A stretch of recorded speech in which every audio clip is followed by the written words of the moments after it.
s'asseoir. Ouais, et peut-être se mettre face au banc. Ouais. On va apprendre à faire des tas de choses. Enfin, des tas de choses. Je vais essayer de vous donner un maximum de conseils, de petits biscuits que vous prendrez ou pas, pour mieux vous sentir mieux avec vous-même. Que ce soit au niveau du corps, de la parole, la confiance en soi, la conscience aussi.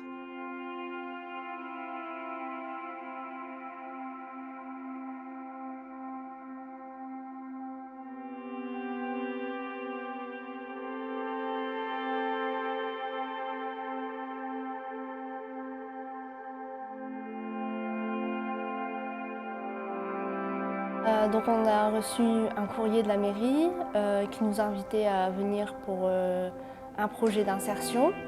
Okay, donc le dispositif, c'est le levier d'insertion par la culture. C'est des jeunes qui soit n'ont pas d'emploi, qui sont en recherche ou qui ont été déscolarisés, qui permet de découvrir différents métiers. C'est un dispositif qui a été financé par les projets politiques de la ville et soutenu par Valenciennes Métropole. Ce dispositif vise à accompagner un groupe de jeunes à découvrir les métiers de la culture, de la communication et les métiers qu'on appelle techniques, qui accompagnent tous ces autres métiers.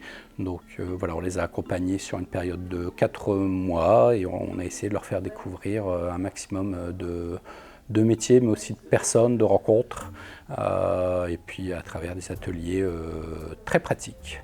Très pratico-pratiques et des rencontres de professionnels. Premier élément, vous regarderez sur les boîtiers que vous aurez en main, vous avez différents sigles et lettres. Moi, je me mets sur M. M, ça veut dire manuel. D'accord ? Celui-là, c'est un téléobjectif. Téléobjectif, ça veut dire que je peux zoomer et je peux dézoomer. D'accord ? Il y a d'autres objectifs, que je vous montrerai si on a le temps tout à l'heure, qui sont des objectifs fixes. Ça veut dire que je ne peux pas zoomer et dézoomer. Si je veux me rapprocher d'un sujet, je marche et je shoot. Si je veux prendre le sujet un peu plus loin, je m'éloigne et je shoot.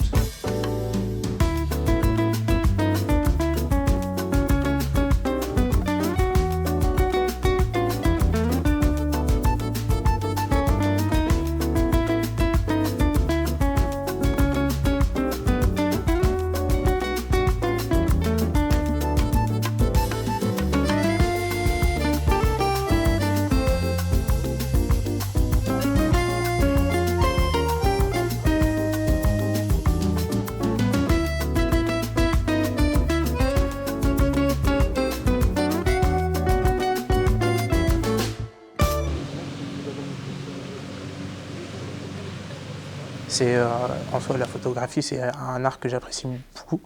C'est prendre un moment en particulier et l'enregistrer en sachant qu'une photo, c'est 1000 mots. Donc c'est assez bien à prendre.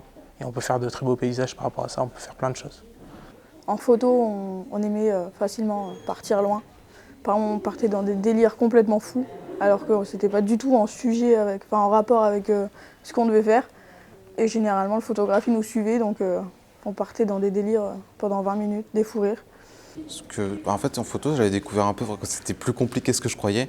Et c'était plutôt sympa de trouver des bons endroits pour faire des photos et tout, quoi. On a fait des photos dans le parc et on a vraiment pu prendre toutes les perspectives. Certains ont pris des animaux en photo, certains ont pris des arbres, alors que par exemple moi j'ai pris des animaux mais j'ai aussi surtout pris les gens. Donc ça m'a permis de réfléchir sur ça et de me dire que mon truc c'était surtout de photographier les gens.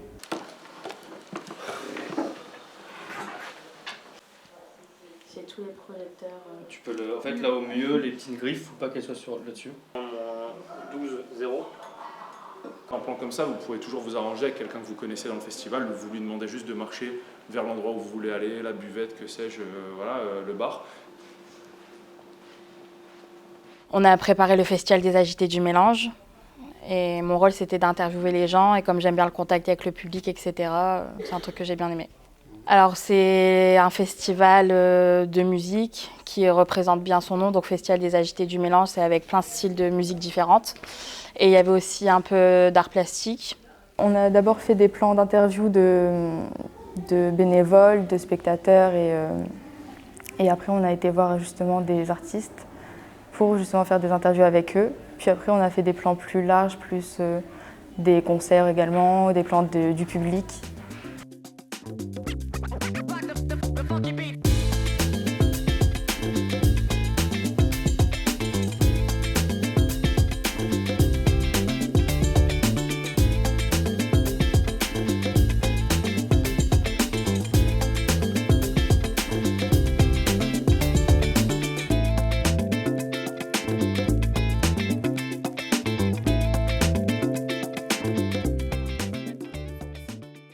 Donc l'atelier avec les anges noirs, c'était sympa. Et avec Mathieu au Fab Lab. J'ai bien aimé les ateliers de Mathieu en général. Il utilise souvent les imprimantes 3D, les presses pour mettre les dessins sur les t-shirts ou les pins. Je me présente, Mathieu Pavlak, donc je suis le Fab Lab Manager du lieu. Mon rôle ici, c'est de former les personnes sur tous les outils numériques, qui les rendre autonomes sur toutes ces machines pour pouvoir eux créer des projets personnels et puis et moi je les accompagne pour tout ça.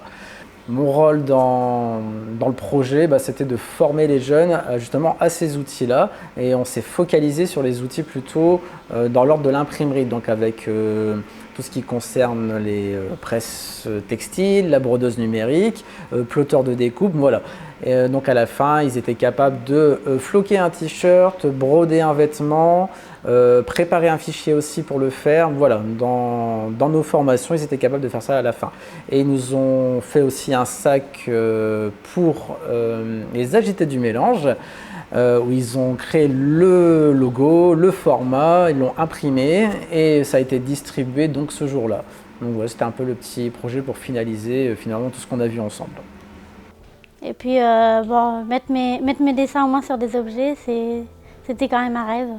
On s'est rendu compte vraiment d'une évolution dans le groupe. Au début, forcément, ils étaient tous un peu timides, pas très à l'aise. Et très vite, le groupe s'est rassemblé, s'est constitué. Ils se sont tous globalement bien entendus. Et ça a vraiment donné une bonne dynamique. Ils ont tous travaillé ensemble, ils se sont motivés pour travailler sur les projets. Donc c'était vraiment agréable et chouette de travailler avec eux. Certains jeunes étaient très renfermés, solitaires. Et franchement, je trouve que le dispositif les a fait un peu mûrir déjà, les a ouverts aussi. Parce qu'ils étaient à l'oral, ils avaient du mal à s'exprimer, etc. Je trouve que plus en plus, plus le temps passait, plus ils s'ouvraient aux autres et ils parlaient plus facilement, etc. Parce qu'il y en a, c'était vraiment compliqué. Donc je suis contente vraiment d'avoir vu certaines personnes évoluer à ce point-là. Franchement. On aimerait que tout ça se traduise par du concret, notamment, si possible, ou des stages sur le long terme dans des entreprises qu'on a pu côtoyer, ou par des contrats, même petits contrats en tout cas, pour qu'ils puissent vraiment se projeter de manière plus pragmatique dans ces métiers. Donc oui, on va certainement poursuivre une action avec eux après la fin de cette première phase pour essayer de les accompagner, en tout cas de les aider à réorienter un petit peu leur projet professionnel si le parcours qu'ils ont vécu les a interpellés suffisamment pour qu'ils aient envie d'aller vers ces métiers, ce qui n'était pas une obligation.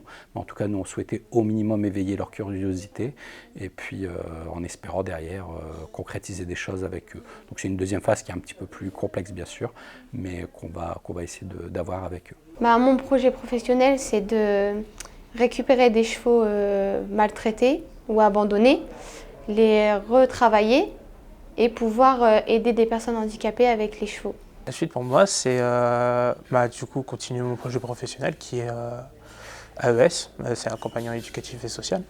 Et là, je dois faire un oral pour pouvoir entrer une formation en novembre. Mon objectif final, c'est être psychologue. Et dans ça, j'ai découvert beaucoup de sujets, par exemple la photographie qui peut être aussi une thérapie. C'est un art, du coup, ça permet de détendre les gens et du coup de passer un moment. Du coup, je voudrais aussi exploiter ça par rapport à cette façon de faire qui pourrait être assez intéressante. Là, je prépare mon DAES, donc diplôme d'État dans le social. et dans le domaine du handicap. Du coup, ici, je suis venue aussi pour apprendre l'art-thérapie. L'art, c'est vachement relié au handicap. On peut vraiment s'exprimer dans tous les sens. Et du coup, après, je compte partir en tant que psychomote et pourquoi pas créer mon cabinet. Moi, j'aimerais vraiment me servir de l'art parce que je sais que ça peut aider pas mal de gens. Même si tout le monde ne le sait pas, mais ça peut aider pas mal de gens et ça peut aussi, on peut découvrir des talents qu'on ne connaît pas en fait. Alors pour le moment, je suis en contrat avec la mairie de Fresnes-sur-Escaut et il se termine bientôt. Et juste après, je serai en recherche d'emploi du coup. Donc en communication, tout ce qui est audiovisuel aussi. Tout ce qui a trait à l'audiovisuel, ça m'intéresse beaucoup. Je suis très curieuse avec tout ça, donc ça m'a encore plus enrichie là-dessus. Et je sais que c'est des domaines que je voudrais approfondir personnellement. Vendre des dessins, faire des peluches, un peu de tout. J'ai pas encore vraiment de choix concret. Moi j'avais déjà un métier en tête, donc préparateur de commandes.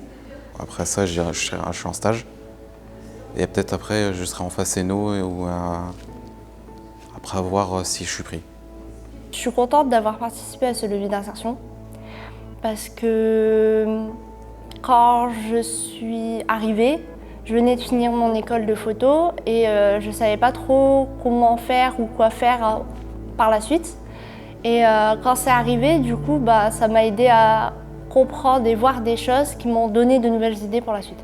Je pensais allonger mes services et vendre mes bougies que je fabrique. Et je cherche toujours un CDI.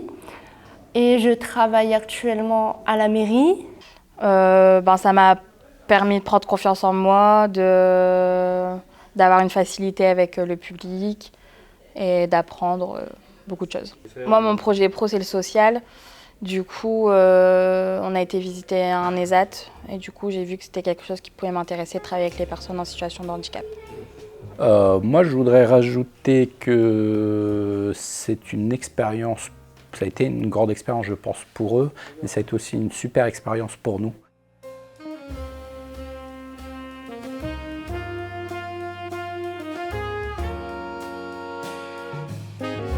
C'était chouette de les accompagner sur ces différentes visites. Ça a permis, nous aussi, de discuter avec les partenaires, de nous rapprocher d'eux, de nous intéresser à ce qu'ils font, à créer vraiment du lien avec, à créer un réseau local.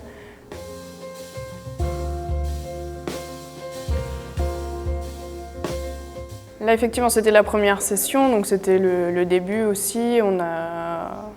On a fait un peu au fur et à mesure. Pour la deuxième, je pense qu'on s'est vraiment rendu compte de ce qui fonctionnait, ce qui ne fonctionnait pas, ce qui leur plaisait un peu moins. Ce qu'on aimerait mettre en place, c'est vraiment beaucoup plus de concret, de travail sur le long terme, de mise en conception de projets, gestion de projets un peu plus sur le long terme, que ce soit une semaine, un mois, etc., qu'ils aient vraiment un rendu final à la fin.